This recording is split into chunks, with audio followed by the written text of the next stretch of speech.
Assalamualaikum warahmatullahi wabarakatuh. Halo teman-teman semua, kembali lagi di channel Sistem Informasi Unira Malang. Kali ini bersama saya Nadifa Rahma, mahasiswa semester 4. Jadi, pada mata kuliah Desain Pengalaman Pengguna, kita akan membahas tentang Work Activity Affinity Diagram atau biasa disingkat dengan WAAD. Yang pertama, apa sih WAAD itu? Nah, jadi diagram afinitas ini atau WAAD itu dikembangkan oleh seorang antropolog Jepang Jiro Kawakita pada tahun 1960-an. Dan diagram afinitas ini sering atau juga disebut dengan metode KJ.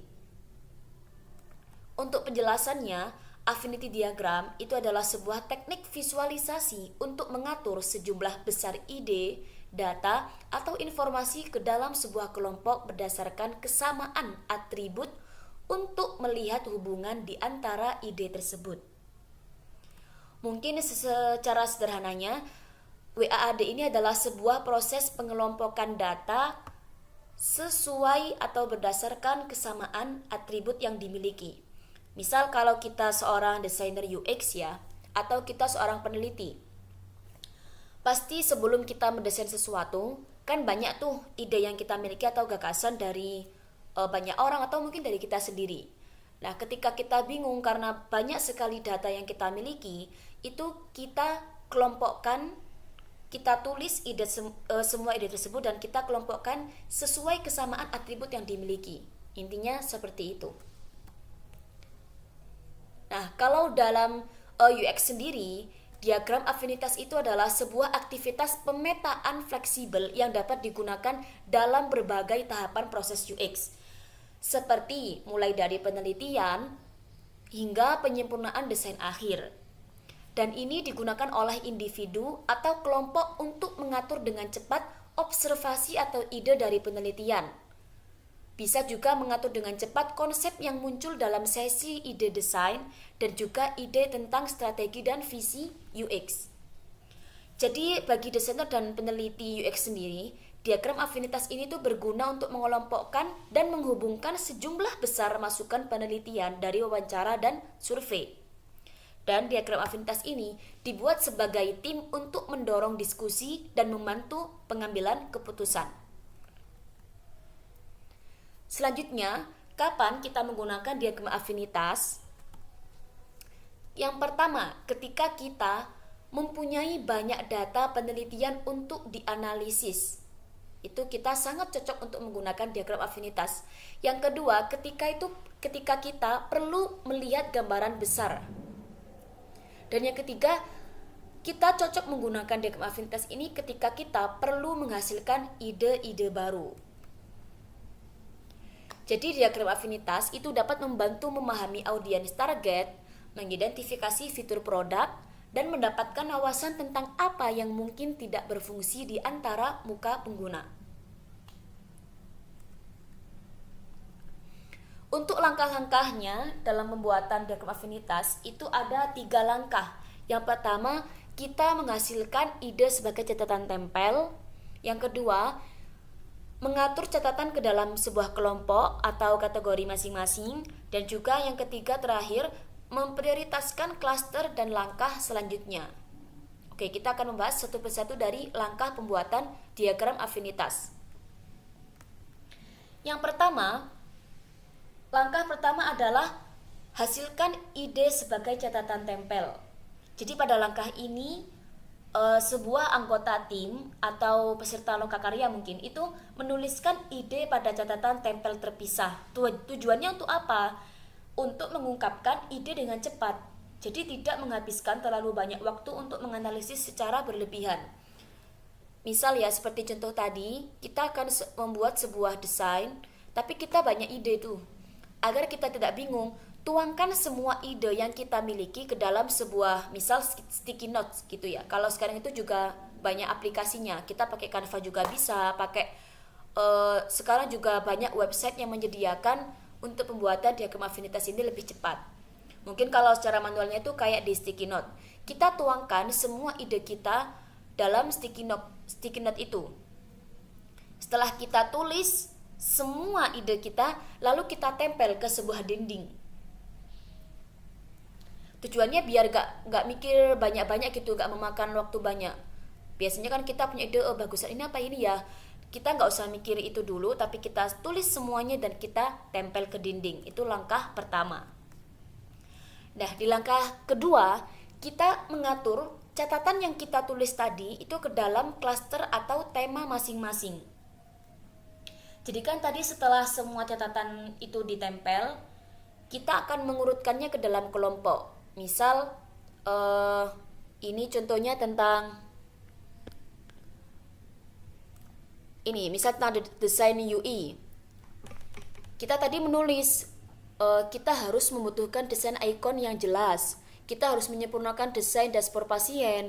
Kita harus konsistensi desain di seluruh perangkat. Itu kita kelompokkan. Ini kayaknya sama-sama tentang UI-nya deh. Jadi kita satukan ke dalam kategori desain UI. Misal juga ini tentang notifikasi ya. Tadi kita idenya harus membuat ini, diperlukan sistem notifikasi yang lebih jelas. Terus kita harus meningkatkan pengiriman pesan dan lain sebagainya seperti yang digambar ini. Itu kita kelompokkan ke dalam pemberitahuan. Sama juga dengan yang lain.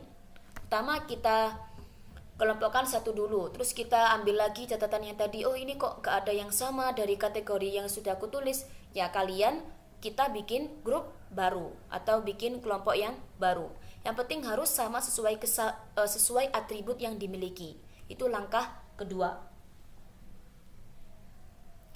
Selanjutnya, setelah kita mengelompokkan semua ide atau data-data yang kita tulis tadi, kita yang ketiga yaitu memprioritaskan klaster. Jadi kita kan tadi sudah mengelompokkannya gini ya. Nah, kita tulis tuh setiap tema, mana nih yang lebih prioritas yang harus kita kerjakan dahulu. Kita kasih tanda seperti ini. Nah, itu di langkah ketiga. Jadi biar kita tidak bingung apa yang harus kita lakukan, kita kasih tanda untuk mana prioritas yang lebih harus diselesaikan terlebih dahulu. Itu adalah langkah ketiga atau langkah terakhir. Nah, di dalam diagram afinitas ini juga memiliki suatu kekuatan atau kelemahan tersendiri. Kekuatannya yaitu dari diagram afinitas, sorot hubungan. Yang pertama adalah sorot hubungan. Jadi diagram afinitas ini tuh bisa membantu kita untuk melihat hubungan antar ide. Yang kedua, penemuan dan brainstorming. Ini juga sangat bagus untuk kita ketika bertukar pikiran mengenai ide-ide baru, karena diagram afinitas ini tuh memberikan kita perspektif yang sama sekali baru tentang bagaimana semuanya saling terkait dalam desain kita. Yang ketiga, mengatur dan mensistensis penelitian kualitatif. Jadi dengan memiliki tim yang bisa membantu mengelompokkan dan memunculkan hubungan dalam data yang berkualitas tadi, kita itu akan bisa mencegah bias kita sendiri yang mungkin akan mempengaruhi wawasan yang muncul dari penelitian. Yang selanjutnya yaitu prioritas utama permukaan. Kan ketika sesi peta afinitas itu mungkin juga dapat membantu UX atau tim produk mengidentifikasi ide dan prioritas paling penting untuk dijadikan fokus dan dengan mengatur ide berdasarkan kepentingan atau prioritas. Kekuatan selanjutnya yaitu mempromosikan proses desain yang berpusat pada pengguna. Dan yang terakhir yaitu identifikasi solusi desain potensial. Ini juga bisa membantu tim untuk menghasilkan atau mengevaluasi solusi desain potensial. Misal kayak dengan mengatur ide sesuai dengan bagaimana ide tersebut dapat memenuhi kebutuhan dan tujuan pengguna. Itu adalah kekuatan dalam diagram afinitas. Selanjutnya, kelemahan dari diagram afinitas. Jadi selain memiliki kekuatan, diagram afinitas ini juga memiliki kekurangan atau kelemahan tersendiri. Yang pertama, diagram afinitas itu akan memakan waktu. Karena kan mungkin untuk meluangkan waktu itu akan sulit ketika ada tugas lain yang kita itu juga mempunyai kewajiban dalam tugas tersebut. Jadi diagram afinitas ini tuh memakan banyak waktu. Sulit untuk mempertahankan hasilnya karena hanya dengan sebuah ide-ide itu terus kita kumpulkan, jadi mungkin hasilnya akan kurang akurat. Selanjutnya yaitu menyimpan wawasan untuk referensi nanti, perspektif yang terbatas, kurangnya konteks, dan berurusan dengan konsep kompleks atau abstrak. Jadi ini tuh nanti bisa sulit untuk direpresentasikan secara visual atau konseptual. Mungkin kalau dalam hal ini tuh kayak seperti peta pikiran atau peta konsep, mungkin itu akan lebih efektif.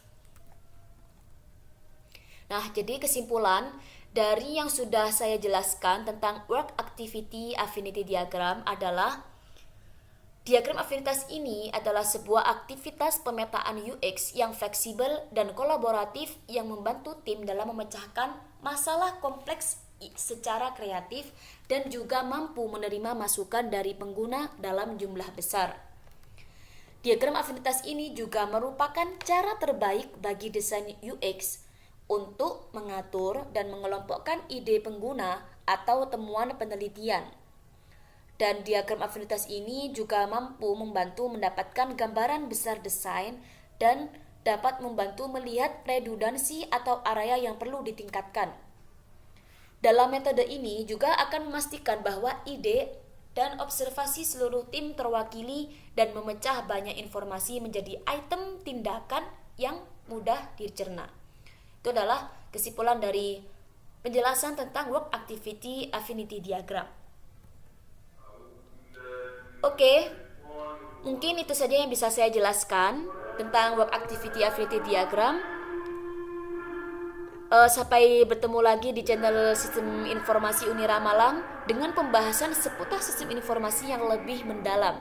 Sekian dari saya, terima kasih. Wassalamualaikum warahmatullahi wabarakatuh.